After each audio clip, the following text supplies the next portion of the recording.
இந்த வீடியோவில் July agri current affairs part 2 பார்க்க போகிறோம். ஸோ ஃபர்ஸ்ட் ஒன் வந்து பார்த்தீங்கன்னா national investment policy for urea NIPU அப்படின்னு சொல்லுவாங்க. இது 2026 இப்போ புதுசாக பாலிசி கொண்டு வந்திருக்காங்க. ஆல்ரெடி 2012 இருந்து. ஸோ இதுலேருந்து நிறைய சேஞ்சஸ் இதில் கொண்டு வந்திருக்காங்க. சரி, இதோட முக்கியமான எய்ம் என்ன அப்படின்னு பார்த்தீங்கன்னா டொமஸ்டிக் ப்ரொடக்ஷன். ஓகேவா? யூரியாவை பொறுத்த வரைக்கும் டொமஸ்டிக் ப்ரொடக்ஷனை அதிகப்படுத்தணும். செல்ஃப் சஃபிஷியன்சி, நம்ம நாட்டை தான் நம்பி இருக்கணும். ஸோ இன்னொரு நாட்டிலேருந்து நம்ம எக்ஸ்போர்ட் பண்ணுறது, ஸோ அதை தவிர்க்கணும். அதுதான் இதோட மெயின் நோக்கம். ஸோ அதை வந்து யூரியாவை வந்து இங்கேவே நிறைய மேனுஃபேக்சர் பண்ணோம் அப்படின்னு சொல்லிட்டு யூரியா மேனுஃபேக்சரிங் யூனிட்ஸை ப்ரொமோட் பண்ணுறாங்க. அதாவது கேஸ் மூலியமா உருவாக்கக்கூடிய கேஸ் பேஸ்டு யூனியா மேனுஃபேக்சரிங் யூனிட்டை வந்து ப்ரொமோட் பண்ணுறாங்க. ஸோ அந்த மாதிரி ப்ரொமோட் பண்ணுறாங்க. இன்வெஸ்ட்மெண்ட்டுக்கு நிறையா வந்து இன்சென்டிவ்ஸ் கொடுக்குறாங்க. அண்ட் இந்த மாதிரி பண்ணுறவங்களுக்கு வந்து நிறையா அவங்களுக்கு அவங்களோட ரிட்டர்ன் ஆன் ஈக்விட்டி, அதாவது அந்த லாபம் இருக்கு இல்லையா? ஸோ ரிட்டர்ன் ஆன் ஈக்விட்டி வந்து எவ்வளோ வச்சுக்கலாம் அப்படின்னா 12 to 16% அளவுக்கு ரிட்டர்ன் ஆன் ஈக்விட்டி வச்சுக்கலாம் அப்படின்னு சொல்கிறாங்க. இந்த பேண்டுக்குள்ளே அது இருக்கணும் ரிட்டர்ன் ஆன் ஈக்விட்டி அப்படிங்கிறது. அண்ட் இதில் வந்து அவங்க வந்து செலவு பண்ணியிருப்பாங்கல்ல ஃபிக்ஸ்டு காஸ்ட்டு. ஸோ இதை வந்து அவங்க என்ன பண்ணிக்கலாம் அப்படின்னா வந்து 4 இயர்ஸ்க்கு அப்புறம் அவங்க டாலர்ஸ்லேயோ யூரோஸ்லேயோ எப்படியோ பண்ணியிருப்பாங்க. ஸோ அது வந்து 4 இயர்ஸ்க்கு அப்புறம் என்ன பண்ணிக்கலாம்னா இந்தியன் ருப்பியாக மாற்றிக்கலாம். ஸோ இதனால் வந்து ஃபாரின் எக்ஸ்சேஞ்ச் ரிஸ்க் வந்து குறையும் அப்படின்னு சொல்கிறாங்க. ஸோ உங்களுக்கு தெரிய வேண்டியது என்னன்னா இந்த யூரியா பாலிசியில் என்ன பண்ணுறாங்க, எது ரிலேட்டடானது, டொமஸ்டிக் ப்ரொடக்ஷனை ப்ரொமோட் பண்ணுறது ரிலேட்டடானது, ரிட்டர்ன் ஆன் ஈக்விட்டியோட பேண்ட் என்ன 12 to 16%. ஓகேவா? இது தெரிஞ்சுக்கிட்டாலே நீங்கள் போதும். அண்ட் நெக்ஸ்ட்டு ஒன் வந்து என்ன பற்றி சொல்லியிருந்தாங்க அப்படின்னா வந்து மிஷன் கோல்டன் ஸ்பைசஸ். ஓகேவா? மிஷன் கோல்டன் ஸ்பைசஸ் அப்படின்னு சொல்லுவாங்க. கோல்டன் ஸ்பைசஸ்னால் என்ன அப்படின்னா வந்து டர்மரிக் தான். ஓகேவா? ஆல்ரெடி ஒன்று பார்த்தோம், ஒயிட் கோல்டு அப்படின்னு பார்த்தோம். ஒயிட் கோல்டுங்கிறது என்னது? காட்டன். இது கோல்டன் ஸ்பைசஸ். கோல்டன் ஸ்பைசஸ் அப்படிங்கிறது என்னென்னா டர்மரிக். ஓகேவா? இந்த மிஷன் கோல்டு ஸ்பைசஸ் அப்படிங்கிறது எது ரிலேட்டடானது அப்படின்னு பார்த்தீங்கன்னா மெகாலயாவில் ஒரு டர்மரிக் வெரைட்டி ஆல்ரெடி படிச்சிருப்போம். என்ன வெரைட்டி? லக்கடாங் அப்படின்னு சொல்லிட்டு ஒரு டர்மரிக் வெரைட்டி இருக்குது. ஸோ இந்த டர்மரிக் வெரைட்டி ப்ரொமோட் பண்ணுறதுக்கான ஒரு மிஷன் தான் என்னென்னா mission golden spices. So important பார்த்துக்கோங்க. அண்ட் நெக்ஸ்ட் ஒன் என்ன அப்படின்னா வந்து மினிஸ்ட்ரி ஆஃப் கோஆப்ரேட்டிவ் அவர் வந்து என்ன பண்ணியிருக்காருன்னா கொல்கத்தாவில் போயிட்டு ஒரு கேர்டு மேனுஃபேக்சரிங் யூனிட்டை ஓப்பன் பண்ணியிருக்காரு. அவர் ஓப்பன் பண்ணதெல்லாம் உங்களுக்கு பெருசு இல்லை.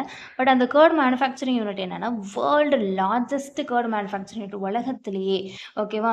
உலகத்திலே பெரிய ஒரு கேர்டு மேனுஃபேக்சரிங், அதாவது தயிர் தயாரிக்கக்கூடிய ஒரு யூனிட், ஒரு கேர்டு மேனுஃபேக்சரிங் யூனிட்டை வந்து திறந்திருக்காங்க. அது பேர் என்ன அப்படின்னு பார்த்தீங்கன்னா வந்து Amul Bengal dairy project. Okay, அந்த ப்ராஜெக்ட் பேர் Amul Bengal dairy project. So இது எங்கே இருக்குது அப்படின்னு பார்த்தீங்கன்னா கொல்கத்தா. ஓகேவா?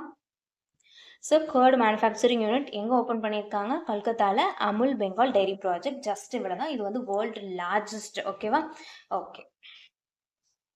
நெக்ஸ்ட் ஒன் என்ன அப்படின்னு பார்த்தீங்கன்னா டிஜிட்டல் அக்ரிகல்ச்சர். ஓகேவா?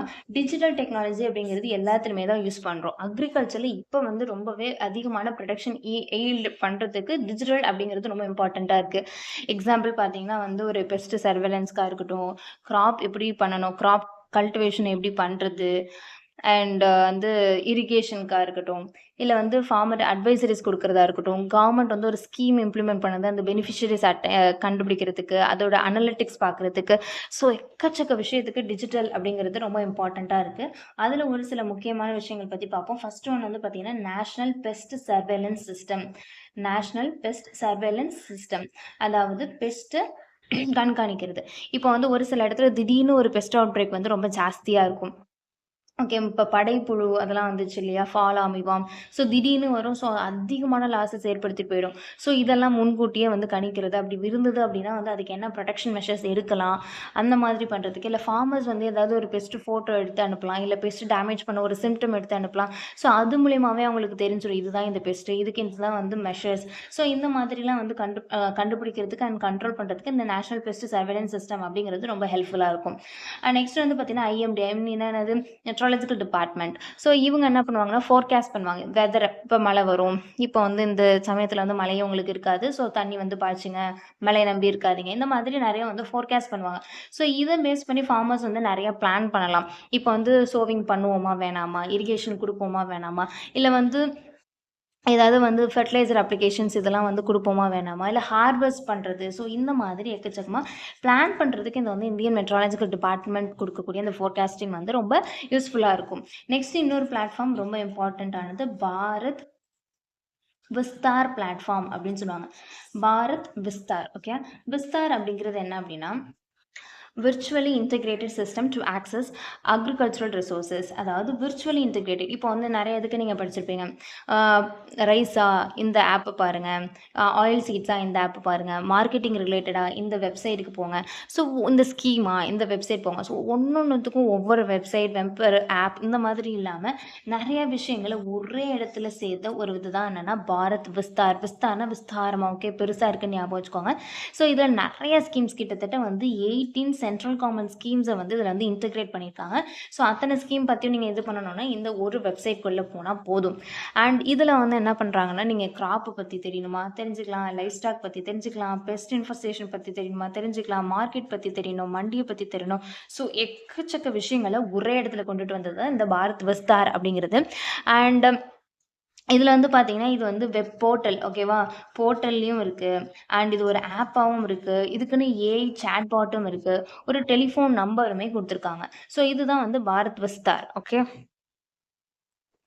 நெக்ஸ்ட் நியூஸ் என்ன அப்படின்னு பார்த்தீங்கன்னா சிஎம்எஃப்ஆர்ஐ. சிஎம்எஃப்ஆர்ஐ அப்படிங்கிறது என்னென்னா central marine and fisheries research institute அப்படின்னு சொல்லுவாங்க. ஓகே, ஃபிஷரிஸ் ரிலேட்டடான ஒரு இன்ஸ்டியூட். இவங்க என்ன பண்ணியிருக்காங்க அப்படின்னா வந்து டீப் டேட்டா ஆப் அப்படின்னு சொல்லிட்டு ஒரு ஆப் வந்து கொண்டு வந்திருக்காங்க, டீப் டேட்டா ஆப். ஸோ இது வந்து எது ரிலேட்டட் ஆனது அப்படின்னா டீப் சீஸில். டீப் சீனா என்னது, நார்மலாக வந்து கோஸ்டல் ரீஜன் இங்கே இருக்குது அப்படின்னா கோஸ்டல் அதாவது கடற்கரையோரம் ரொம்ப உள்ளே போனீங்கன்னா அதுதான் என்னென்னு சொல்லுவாங்கன்னா டீப் சீன்னு சொல்லுவாங்க. அண்ட் இந்த இடத்துல இருக்கக்கூடிய ரிசோர்ஸஸ், இங்கே வந்து என்னென்ன மாதிரியான ஃபிஷ்ஷஸ் இருக்குது, என்ன ஆர்கானிசம்ஸ் இருக்குது, இங்கே அதோட பயோடைவர்சிட்டி எப்படி இருக்குது, ஓகேவா, இதை பற்றி தெரிஞ்சுக்கிறதுக்கு தான் இந்த ஆப். இது தெரிஞ்சுக்கிறதுக்கு மட்டும் கிடையாது, யாராவது அங்கே ரிசர்ச் பண்ணி அந்த டேட்டாவை, ஓகேவா, அந்த டேட்டாவை இதில் நீங்கள் அப்லோடும் பண்ணலாம். ஸோ அப்லோட் பண்ணும்போது அவங்க என்ன பண்ணுவாங்கன்னா சயின்டிஃபிக்கலி வெரிஃபை பண்ணி அதை வந்து அந்த டேட்டாவை வந்து அதில் எடுத்துப்பாங்க. ஸோ வந்து ஒரு ஸ்டூடெண்ட்ஸோ ஃபார்மர்ஸோ ஃபிஷிங் கம்யூனிட்டிஸ் ஆர் சயின்டிஸ்ட் யார் வேணால் அங்கே இருக்கக்கூடிய பயோடைவர்சிட்டி பற்றி, அந்த ஃபிஷரிஸ் பயோடைவர்சிட்டி பற்றி தெரிஞ்சுக்கணும் அப்படின்னா அந்த ஆப் யூஸ் பண்ணலாம். யாராவது புதுசாக கண்டுபிடிச்சாலும் அந்த ஆப்பில் அதை ஆட் பண்ணலாம். ஸோ இது வந்து ரெண்டு ஸ்டேஜ்லையுமே வந்து யூஸ்ஃபுல்லாக இருக்கும். ஸோ இதுதான் வந்து deep data app. Deep data எது ரிலேட்டடான ஆப்னு கேட்பாங்க, எது கொண்டுட்டு வந்திருக்குன்னு கேட்பாங்க. ஸோ சிஎம்எஃப்ஆர்ஐ கொண்டுட்டு வந்திருக்கு, ஃபிஷரிஸ் பயோடைவர்சிட்டி ரிலேட்டடாக. அண்ட் நெக்ஸ்ட் ஒன் வந்து பார்த்தீங்கன்னா வந்து கவர்மெண்ட் வந்து இப்போ என்ன பண்ணுது அப்படின்னா கோல்டு வாட்டர் ஃபிஷரிஸை வந்து ப்ரொமோட் பண்ணுது. ஆல்ரெடி கோல்டு வாட்டர் ஃபிஷரிஸ் பற்றி ஒரு வீடியோவில் கவர் பண்ணோம். ஸோ கோல்டு வாட்டர் ஃபிஷரிஸ்க்கு எக்ஸாம்பிள் என்ன, rainbow trout and snow trout, golden measure, ஓகேவா. ஸோ இதில் வந்து மோஸ்ட்லி யூஸ் பண்ணக்கூடிய சிஸ்டம் என்ன அப்படின்னா வந்து ஆர்ஏஎஸ்ன்னு சொல்லுவாங்க, ரீசர்க்குலேட்டிங் அக்வாகல்ச்சர் சிஸ்டம். அதாவது ஒரு இதுக்குள்ளவே என்ன ஆகும்னா ஃபஸ்ட்டு நீங்கள் ஃபிஷ் வளர்க்குறீங்களா, அதில் இருக்கக்கூடிய வாட்டர் இங்கே போகும், அங்கே ரீஃபைன் ஆகி இங்கே போகும், அதில் இருக்கக்கூடிய இம்ப்யூரிட்டிஸ் மைக்ரோப்ஸ் இது எல்லாத்தையும் ரிமூவ் பண்ணிவிட்டு திரும்ப அங்கேயே யூஸ் பண்ணுவாங்க. இது வந்து ஒரு லூப் மாதிரி அங்கே இருக்கக்கூடிய 90% ஆஃப் வாட்டரை திரும்ப ரீஃபைன் பண்ணி யூஸ் பண்ணுறது தான் ரீசர்க்குலேட்டிங் அக்வாகல்ச்சர் சிஸ்டம் அப்படின்னு சொல்லுவாங்க. ஒரு சில ஃபிஷ்ஷஸ் இந்த மாதிரியான ஸ்டாக்னன்ட் வாட்டரில் வளராது, ஓடுற தண்ணியில் தான் வளரும். அந்த மாதிரி இதுக்கு வந்து எது யூஸ் பண்ணுவாங்க அப்படின்னா பார்த்தீங்கன்னா ரேஸ் வேஸ் அப்படின்னு சொல்லுவாங்க. ரேஸ் வேஸ் அப்படிங்கிறது என்னன்னா கொஞ்சம் இப்படி நீட்டமாக தண்ணி வந்து ஃப்ளோ ஆகிட்டு இருக்கும். ஸோ அதில் வந்து ஃபிஷ்ஷஸ் வளர்ப்பாங்க. இதெல்லாம் வந்து ரேஸ் வேஸ் அப்படின்னு சொல்லுவாங்க. இன்னொரு சிஸ்டம் இருக்குது என்னென்னா வந்து பயோஃப்ளாக் அப்படின்னு சொல்லுவாங்க. பயோஃப்ளாக்னா முதல்ல என்ன அப்படின்னா நார்மலாக ஃபிஷ்ஷஸ் இருக்குது அப்படின்னா அந்த ஃபிஷ்ஷஸோட எக்ஸ்க்ரீட்டாக இருக்குது இல்லையா, ஸோ இதை வந்து ஒரு சில மைக்ரோப்ஸ் வந்து அதை வந்து சாப்பிட்டுட்டு அதை வந்து என்ன பண்ணணும்னா ஒரு ப்ரோட்டீன் ரிச் இன்னொரு மெட்டீரியலாக மாற்றும். ஸோ அந்த மெட்டீரியலை ஒரு ஃப்ளாக் மாதிரி ஒரு சின்ன சின்ன பெல்லட்ஸ் மாதிரி மாற்றி அதை திரும்ப வந்து என்ன பண்ணுவாங்க அப்படின்னா வந்து ஃபிஷ்ஷுக்கே பயன்படுத்துவாங்க. ஸோ இதுதான் வந்து பயோஃப்ளாக்.